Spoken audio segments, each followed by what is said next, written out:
नमस्कार दोस्तों, क्या आपने कभी सोचा है संसार के स्वामी, देवों के देव, महादेव, कैलाश के अधिपति भगवान शिव शमशान में ही क्यों निवास करते हैं? आज हम जानेंगे इस रहस्य को वायु पुराण और आगम ग्रंथ के आधार पर। पुराणों के अनुसार जब सृष्टि की रचना हुई तब 3 प्रमुख शक्तियां प्रकट हुई। सृष्टि के रचयिता ब्रह्मा, पालनकर्ता विष्णु और संहारकर्ता भगवान शिव। भगवान शिव का कार्य केवल संहार नहीं बल्कि अहंकार, मोह और अज्ञान का अंत करना है। शमशान वह स्थान है जहां मनुष्य का अंतिम सत्य प्रकट होता है। न कोई धन, न कोई पद, न कोई अहंकार, केवल राख और सत्य।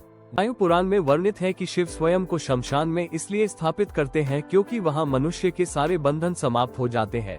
शमशान वैराग्य और सत्य का प्रतीक है। जब माता सती ने अपने पिता दक्ष के यज्ञ में अपमान सहकर देह त्याग दिया, तब भगवान शिव ने विरक्त होकर संसार के मोह से दूर शमशान को अपना निवास बना लिया। वहाँ वे भस्म रमाते हैं। ये भस्म हमें याद दिलाती है कि अंततः सब कुछ इसी में विलीन हो जाना है। आगम ग्रंथों में शिव को महाकाल और भूतनाथ कहा गया है। शमशान उनका निवास इसलिए है क्योंकि वे मृत्यु के भी स्वामी हैं।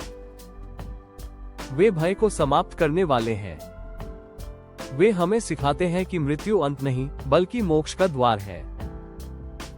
शमशान में रहने का अर्थ है जीवन और मृत्यु दोनों पर समान दृष्टि।